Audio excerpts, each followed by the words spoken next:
So I'm sitting in front of the well again. This is the well house. I'm sure those who've been with me for a while knows exactly what it all is, but this is the pipe goes down into the well. Then there's another pipe that goes down in the well that attaches to a well pump. We have the generator sitting here. Then I've put this house around it, this little well house. We got a lot of food storage here. This one asset, I wish I could explain the feeling to you. I can't even explain it to Carolyn. I mean, she gets it, I think, better than probably you do because she's the one that found this property. We'd looked at several other pieces of property before we got to this one. None of them really panned out. Well, when we got here, this one was the smallest of all of them. But there was something about this one that we really liked. We liked the location. But when we got here, we walked around, there was snow on the ground. And the whole place was just covered in weeds. I mean, imagine the whole place like this in thorny bushes and it's all grown up. That's the way it was. You could hardly walk around here. Well, when we got on the property and we were looking around, we couldn't find the well. Now, the guy who was selling it didn't come. He said, oh, go check it out. He didn't come, but there was a picture of a well. The problem is the picture had a well pump, above ground well pump, but when we got here, there was no well pump. So that's what we were looking for. Well, it was getting to be lunchtime. So we parked across the street a ways and we ate lunch, peanut butter in the back of the camper. We were nomads back then. And I thought, man, this is a bad deal. We've looked at several pieces of property already. We're traveling all over the state trying to find something and we're not finding anything. Everything's falsely advertised. So we came back down before we left to go back to Mom's house and we walked right on it. I mean, it was just right here. We knocked the weeds around a little bit and there was a hole. So we got a little coffee cup and we attached a string to it and we taped it up so it would go down evenly. That's all we had available to lower it down and see if there was water in there. And the first thing we did, we had to put a rock in the coffee cup so it would sink. So we dropped it all the way down to the bottom. I forget exactly how we did it, but I was trying to determine how deep the well was and where the water level was to make sure there was plenty of water in it. I don't even remember what the measurements were. So it hit the water. We could tell it hit oh, that's what it was. The water, the cup would float and we had to bounce it. Never mind about the rock. We had to bounce it to get it to sink. Once it sank, then we were able to drop it down. Well, then we were able to determine by the string, because it was wet, how deep the water level was. I was so relieved. So we got back home and we immediately made an offer on this place and we got it for nothing. I think he was asking $4,800 and we got it for $42. So we came back down. I forget exactly all the timing of everything. Came back down, gave him cash at the license. Well, I don't even know what that is. The title company, I think it's called title company. So we met him at the title company, exchanged the cash, got the title. And then the next month we came back down here. We didn't see it again until we came back down here. Well, when we got here, we installed the well pump. We didn't have the well house or anything. We just had the well pump. It was a nightmare. It did fine. I mean, it gave us water, but trying to understand how it worked. Plus, it kept getting dirty. I mean, with the slightest little drizzle, it would get dirty. I would come up here in thunderstorms to see what was going on, how it was all working. So we had to deal with the dirty water for about a year. Of course, I got subscribers telling me all the time that we're killing ourselves, this is a bad idea, you shouldn't have bought it. But I knew I could make it work. I just had that feeling that if I stuck with it long enough and I understood it long enough and studied, and I'd be able to figure it out. Well, the very next spring, we already had the house built. I worked on the well house. So we've had the well house for a year now, along with the proper plumbing going down into it. We put a well packer in there to keep the well casing from caving in on it anymore because it was all busted up. Well, this spring has been enormously wet. It's been just rains every other day, it seems like. The well is old. Nothing I can do about it. I'm sure I could call a well man and come out here and he would either condemn it or charge me thousands of dollars to fix it or just drill me a new one. So I live with it. It gets dirty, I pump it out. After 2 days, after it rains, you know, these flooding rains that we're having. On regular rains, it does fine.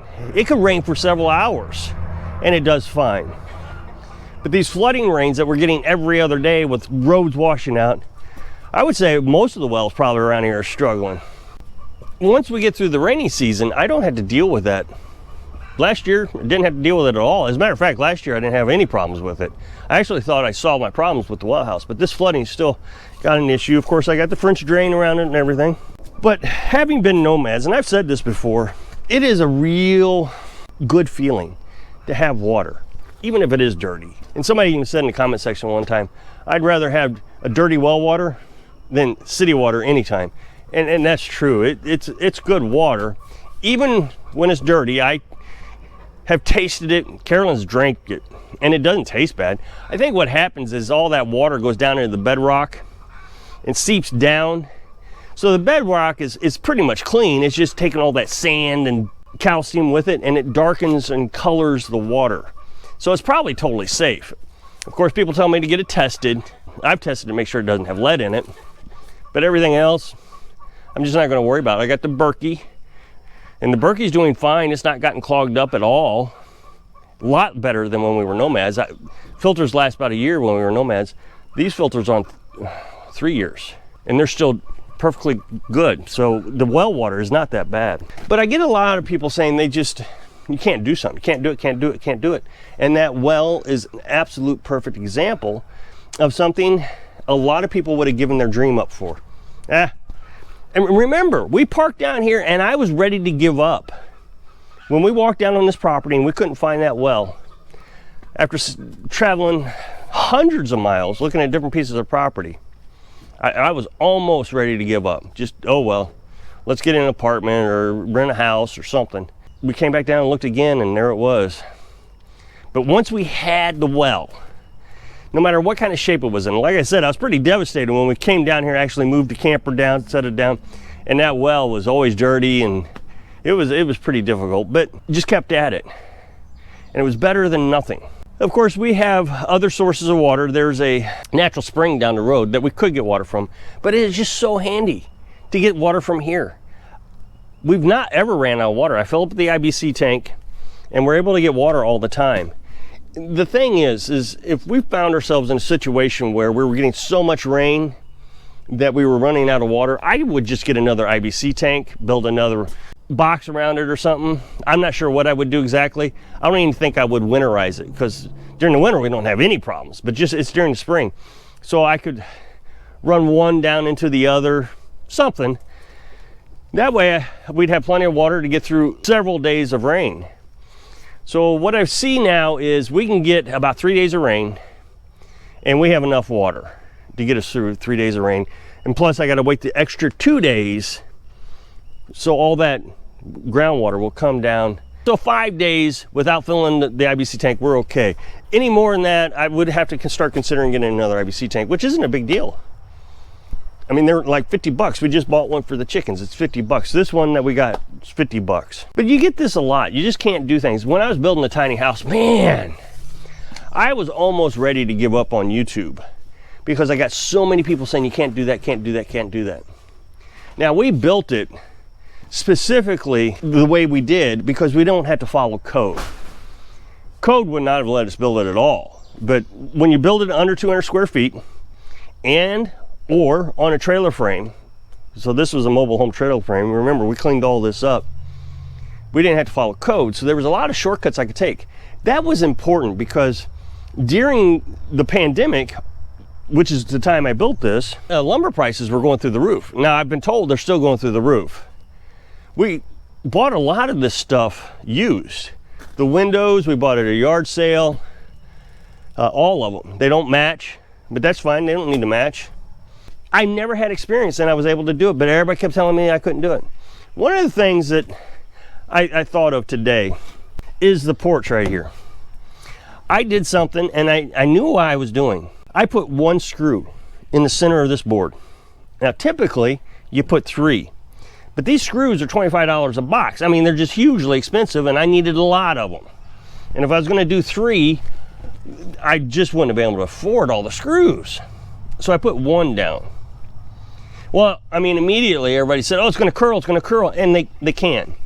These boards could curl into a moon shape. because these are wet. These are treated lumber. So as it dries, it can curl. But I knew that these would not curl.